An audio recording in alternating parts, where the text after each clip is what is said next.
Hey squad, welcome back to my channel. I've missed you guys. It's been so long, and if you're new, welcome boo. You're in the right place. I'm your girl Exy, and on this channel we do everything from DIYs, tutorials, motivation, music, so please stick around, you'll love it here. For the past 2 videos we've been doing the granny square tutorial series, so if you've not watched the last 2 videos, please make sure you go and watch both of them before coming back to watch this. Okay, in this video we are going to be doing all the stitches used to make the granny square. So if you're an absolute beginner at crocheting and have no idea how to start a slip knot, which is like the basic first step in crocheting, then you'll want to stick around. Okay, so if you're excited to hear that, please give this video a big thumbs up, like the video if you like the video, and if you don't like the video, still like the video. Okay, subscribe to my channel if you're new, turn on your post notification so you'll be notified every time I drop a new video. Too much, sorry. Okay, drop a comment down below, let me know what you think, if you loved this video and what parts of it you loved, and don't forget to share this video with friends and family. So come on, let's get into the video.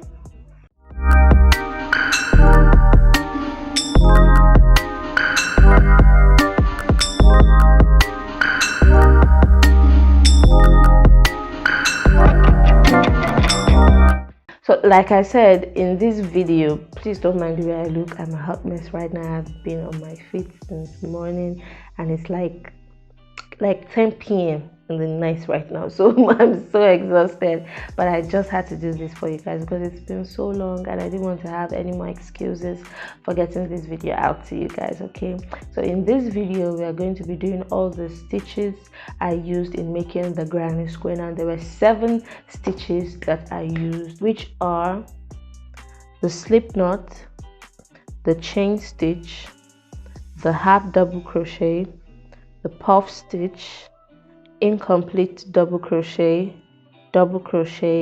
and treble crochet. Those are the 7 stitches I used in making this granny square from beginning to end. So let's get into the video. To start a slip knot, hold the yarn on 2 sides with one hand. Insert the thumb and index finger of your other hand into the loop you've created. Turn the hand holding the yarn inward, then grab and pull the longer side of the yarn that's still running.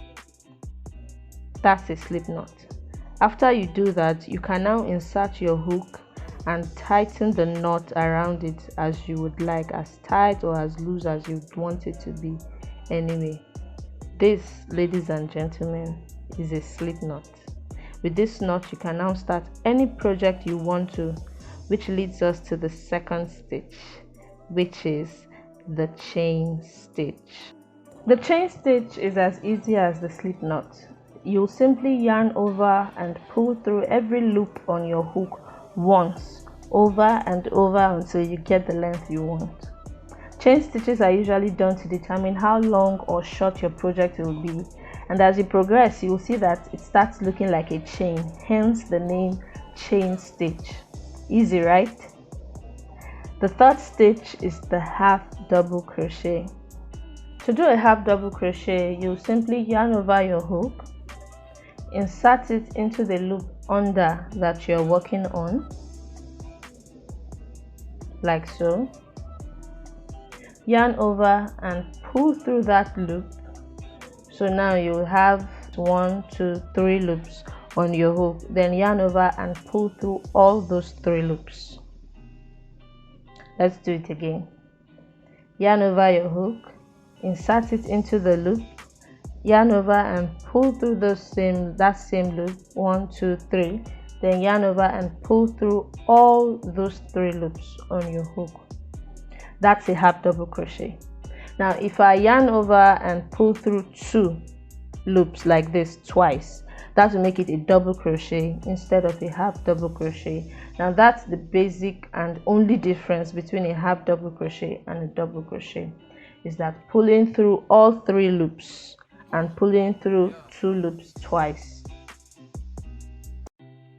Now the fourth stitch, which is my personal favorite, that we'll go into now is the puff stitch. To start a puff stitch, you'll first do 3 chain stitches, which I'll be calling chain 3 going forward, so don't get confused when I say chain 3. I just mean those first 3 stitches. Then you yarn over and pull through the yarn under, and then you drag it like this so that it's the same length as the chain 3. Now you repeat this same process, yarn over, pull through and drag 3 more times in that same loop.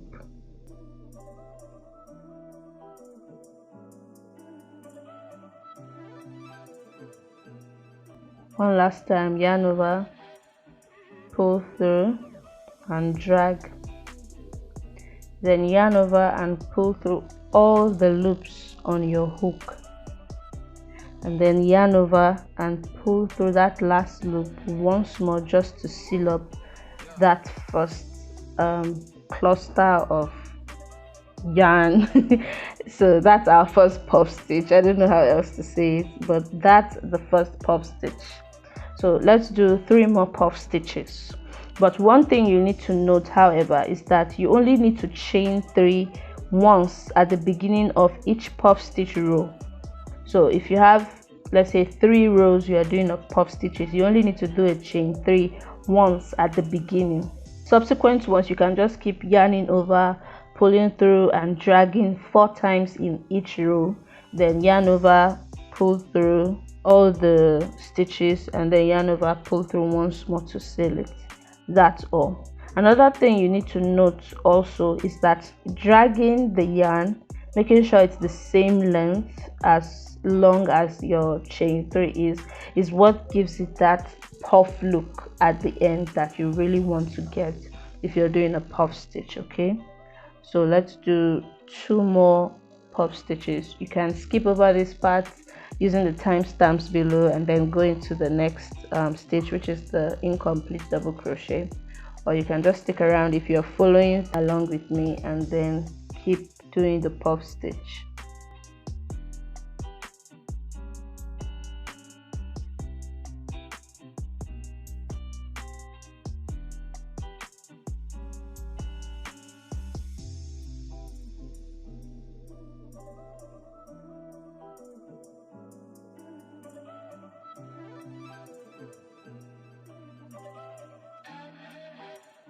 You can see that the puff stitch is bigger than the row below. That's why it's called the puff stitch, because it's swelling like puff puff. But don't mind me. The 5th stitch we're going into now is the incomplete double crochet. First, make a chain 3 to start the incomplete double crochet, and that will count as our first incomplete double crochet, that first chain 3. Then yarn over, insert into the loop, yarn over, pull through the loop, and then yarn over and pull through 2. Now a double crochet, you yarn over and pull through this rest too, but no, we're not going to do that. You'll just drag it. So that is an incomplete double crochet. You only yarn over and pull through 2 the first time, and the second time you will not pull through the last 2 loops, so you leave them there on the hook and then do 3 more incomplete double crochets to make a set. So yarn over, pull through 2, drag, don't forget to drag, yarn over, pull through, yarn over and pull through 2,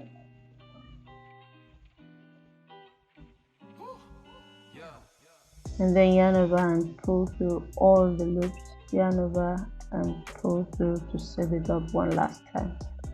So as you can see, it has like a blended look between a half double crochet and a puff stitch together. That's what I think it looks like. So that's what making an incomplete double crochet is.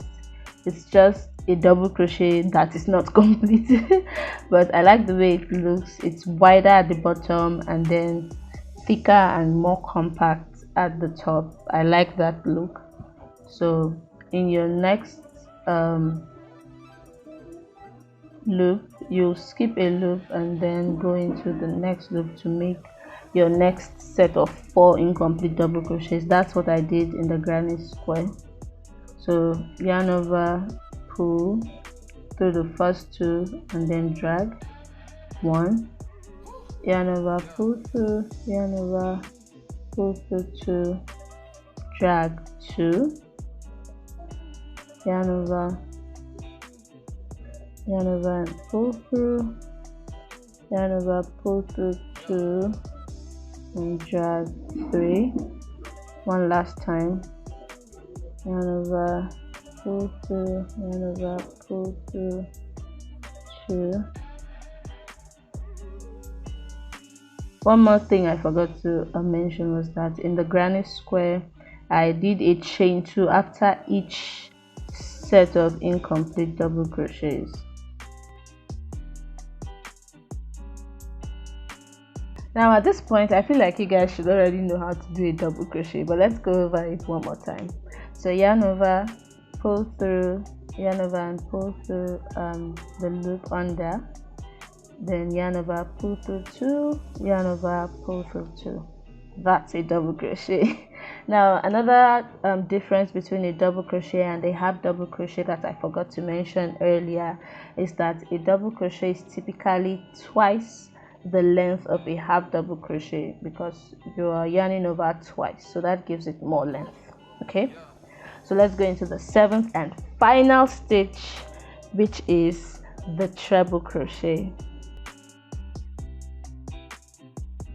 To make a treble crochet, you'll yarn over your hook not once but twice before you yarn over into a loop and pull through. So you yarn over 2, 1, yarn over, pull through 2, yarn over, pull through 3. So that's what makes it a treble crochet or a triple crochet as some people call.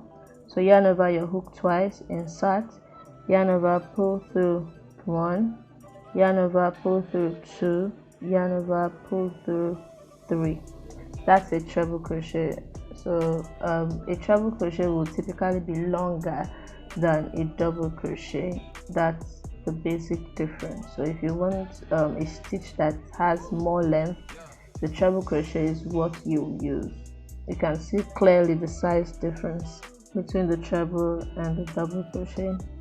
Now these are all the stitches I used for my granny square, and as you can see I'm still working on my project. When it's done, it will be posted on my social media handles, so make sure you are following me on there. All my social media handles will be linked in the description box below and also on my profile.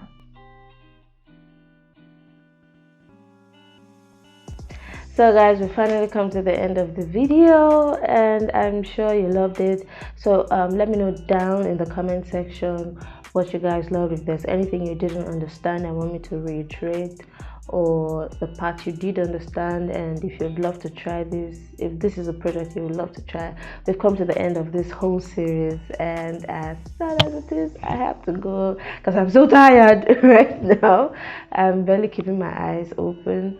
But I love you guys. Thank you for sticking around. Please give the video a thumbs up if you liked the video, and if you don't like the video, just like it. Okay, subscribe to the channel if you're new. Turn on your post notifications, okay, so you'll know every time I drop a new video. And don't forget to share this video with friends and family. I love you guys, and Jesus loves you more. Bye.